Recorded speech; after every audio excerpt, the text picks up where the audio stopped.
Configure vNetwork distributed switches and VSS policies.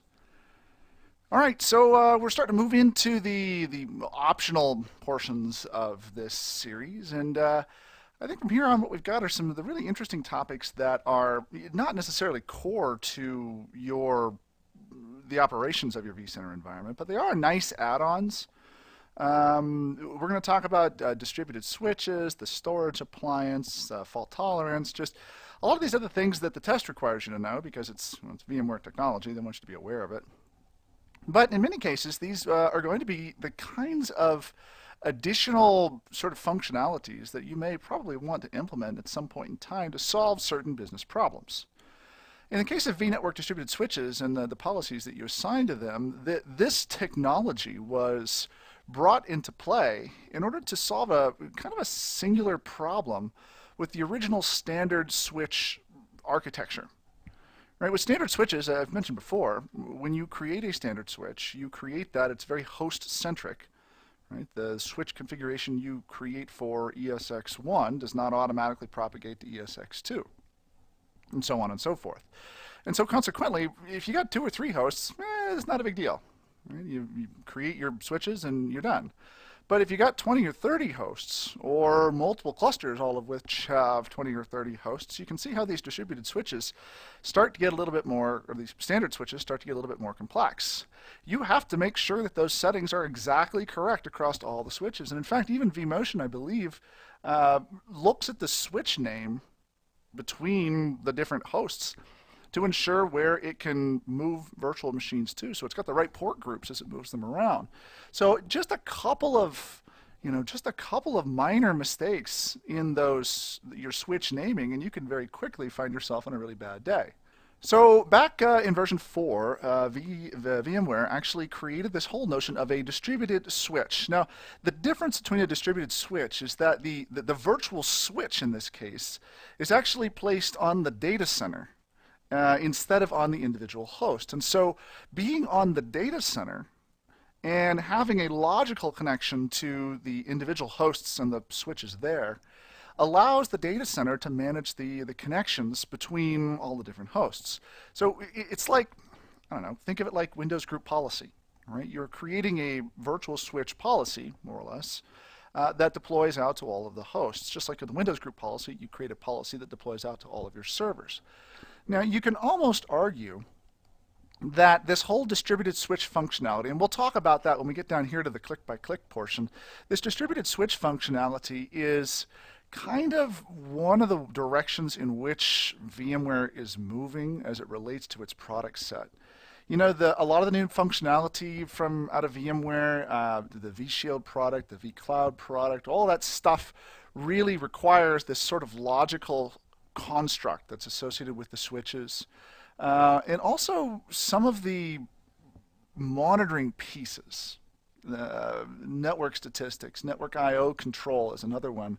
All of these sort of monitoring functionalities are ones that need to tag onto a vNetwork distributed switch, because from that location, in that single policy driven switch that then talks to all of the hosts, only there can you be guaranteed that you're going to be able to see whatever virtual machines you need to see in order to monitor their activities. And also so you can consolidate all of that network monitoring into a single location.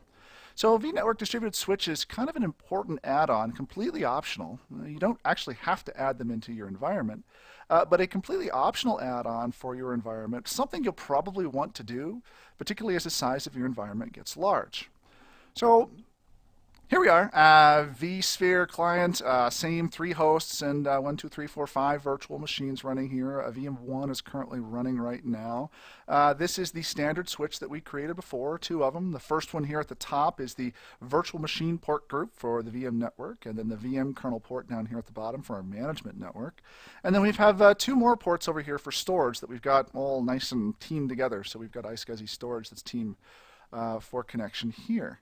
Now I have 3 physical adapters connecting to all 3 of these ESX hosts, and they're all being consumed right now. When we go to actually create a vSphere distributed switch, you're going to find that none of the adapters are available for attaching into it because they're already connected into all of the switches. And if you look, all of the switches are currently similarly configured.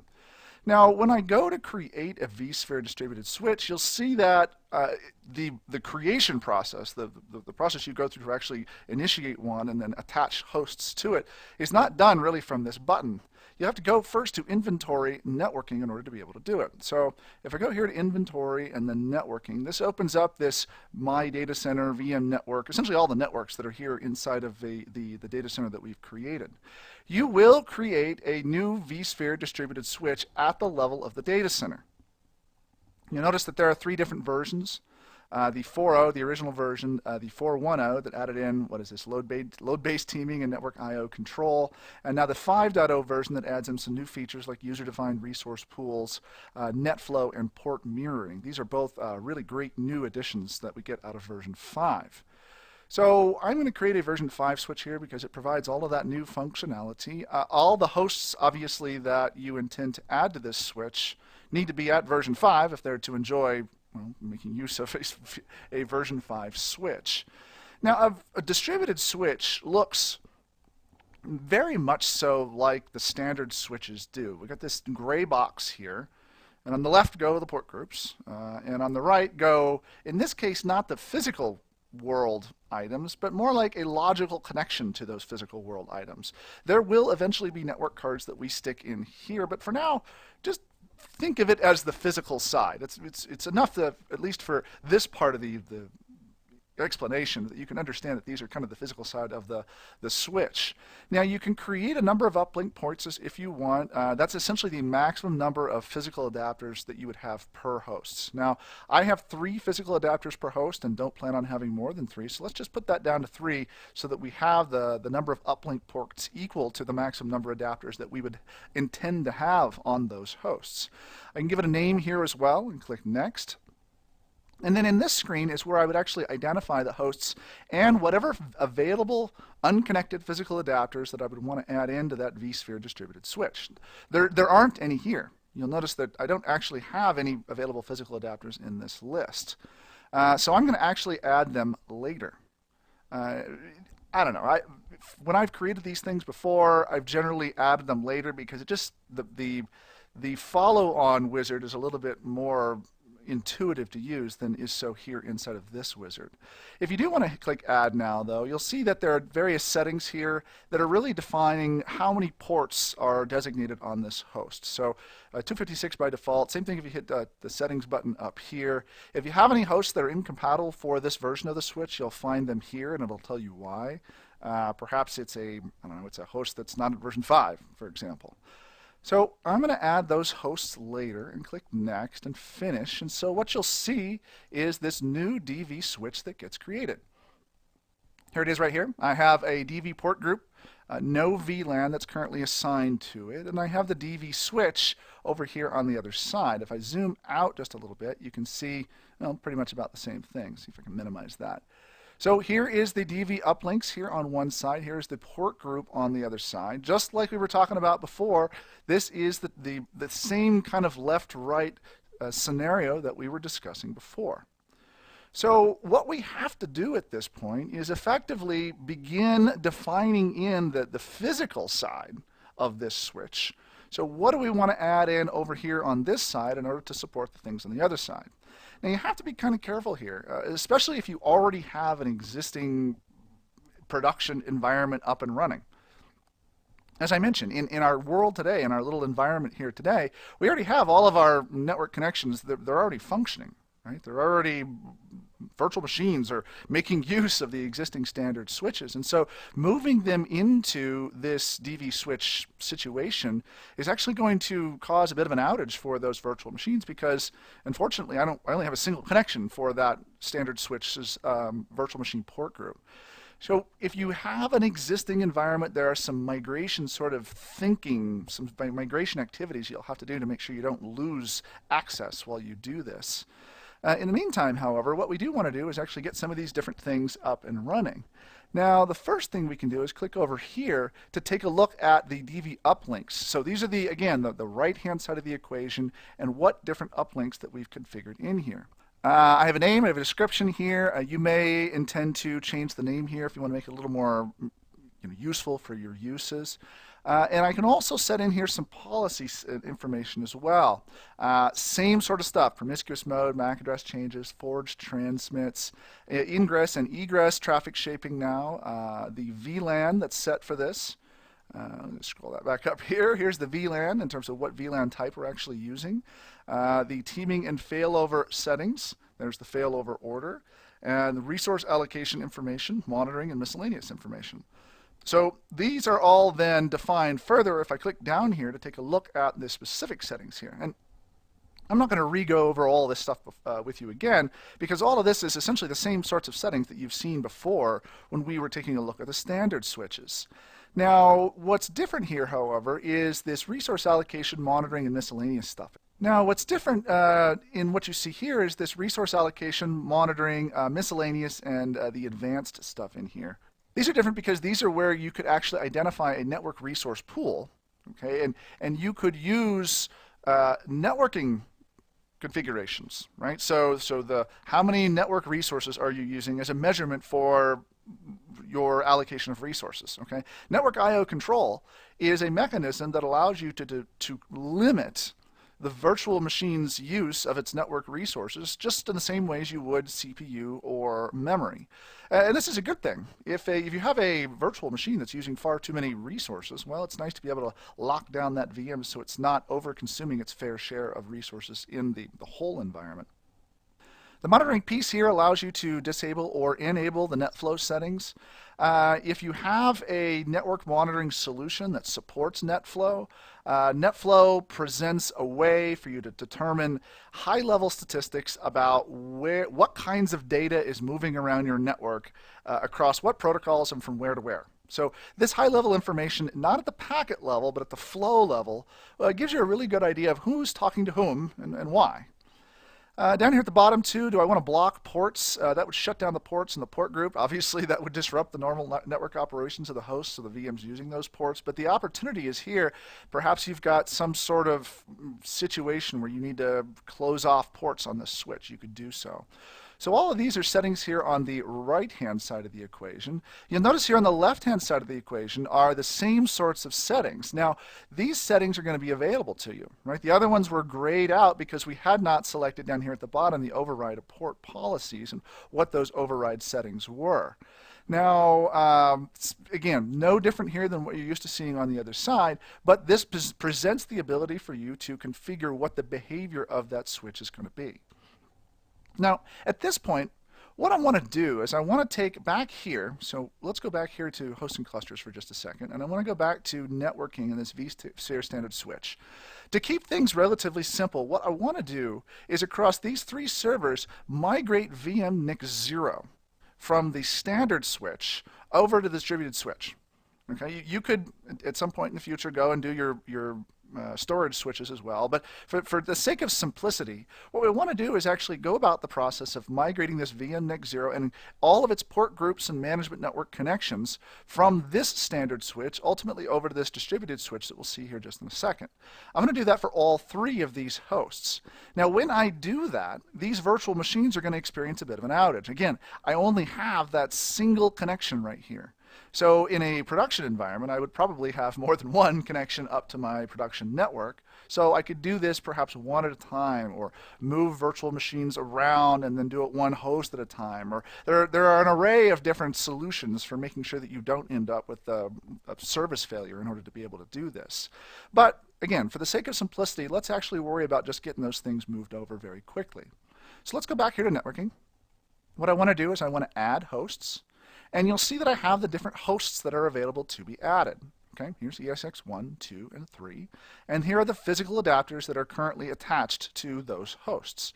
Now, if I view details here, this gives me a little bit more information about that adapter and just what it is, what it supports, what it can do. Again, I can view incompatible hosts if I want to, or I can just adjust the settings here just like before. What I'm looking for here is to migrate the primary adapter vNIC 0 for these three hosts over to this new uplink port group, vSwitch to dv uplinks 1, 2, 3. All right. When I do so, you'll notice that I have in this next screen, and this next screen is a little bit complex. This next screen provides a location for me to assign the adapters to a destination port group to migrate them.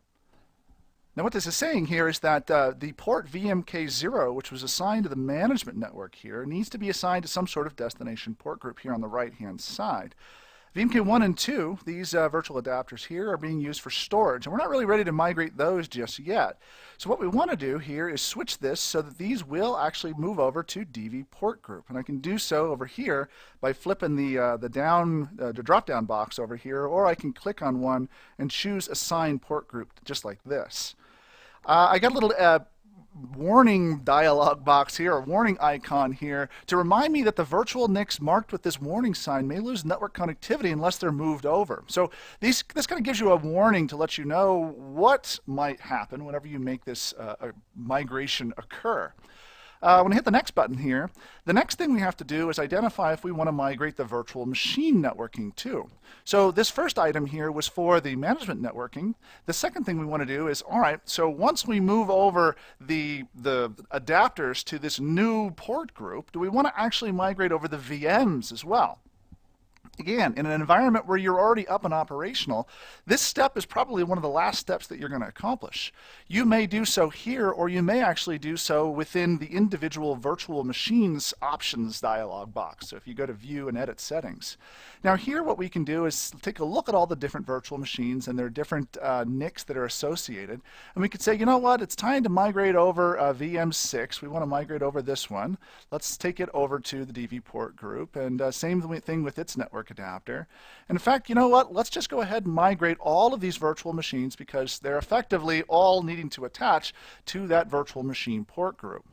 So let me choose DV port group here, and you'll see that now all of those that are on the VM network are going to move over to the DV port group as we complete this migration. Choose the next button here, and there is a picture of what we're essentially going to be creating here on this distributed switch.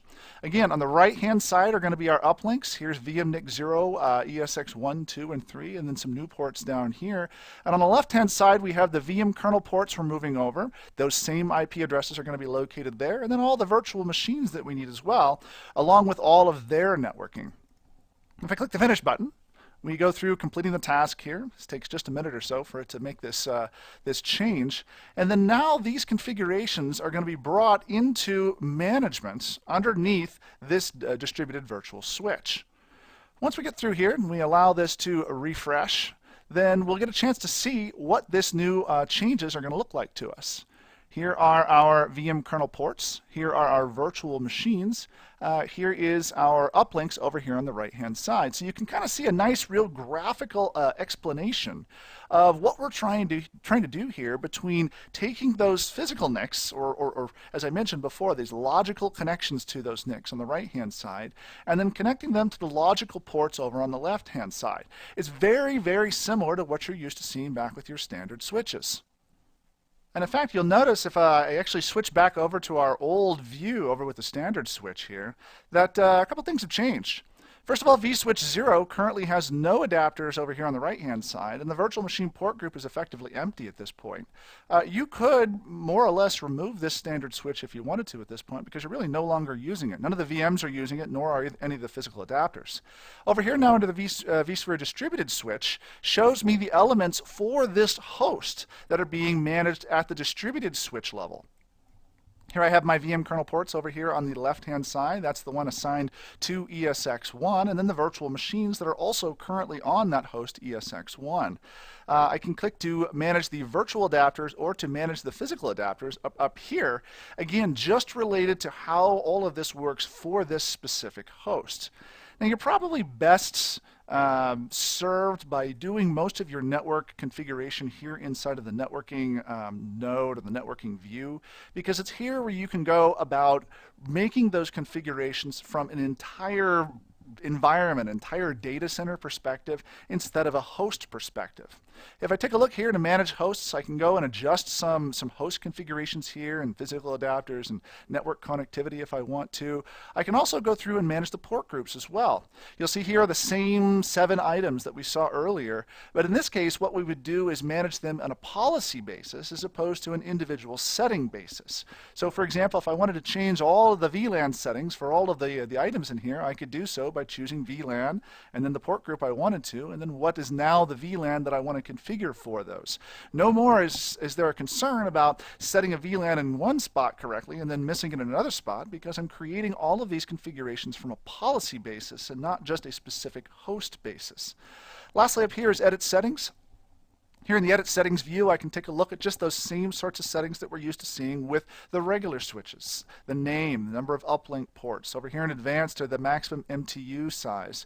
I have some additional information here about the discovery protocol and what would be used there. Even some administrator contact information if I've got a lot of people that may be needing to understand who's working on this host. Network adapter information here. Here's the connection between network adapters and hosts. And then lastly, my private VLAN, NetFlow, and port mirroring information are all made available up here. Now, a distributed switch, one of the things it does allow you to do is to create some internal private VLANs which have special uses. For example, if you want to create a VLAN that only has the ability to connect with other private VLANs, those are a possibility once you create a distributed switch. Again, these private VLANs are useful in certain circumstances whenever you want that VLAN to exist inside your data center. If I have NetFlow, I might want to set up the collector settings and any advanced settings, and then also the vDS IP address for that collector. These essentially send the statistics about who's talking to whom and at what level through to that NetFlow collector. And if I need to do port monitoring, essentially watch what's going on a port, if I want to do packet level inspection, I can do so here by adding in what sort of port monitoring solution, and then where does that solution exist and what is it looking for here in this location. So these are the additional configurations that you'll actually use whenever you make that jump from standard switches to distributed switches. And I think you'll find that the whole process of working with these distributed switches makes the whole activity of managing virtual machines and managing their network just that much easier. So working with distributed switches, a great solution for vCenter and a great solution for helping you improve that whole process of making sure you've got the right configuration across all the hosts in your cluster. So what have we talked about this nugget? We talked about distributed switches and how you can now, with a distributed switch, define the settings for all of those ports and port groups via a policy basis. We talked about why distributed switches are really kind of the way to go, and where all of the new technologies are going to lead people into the future as we add on more VMware technologies. And then we also spent some time working with those distributed switches and the port and the uplink groups that you would create associated to them. I hope this has been informative for you, and I'd like to thank you for viewing.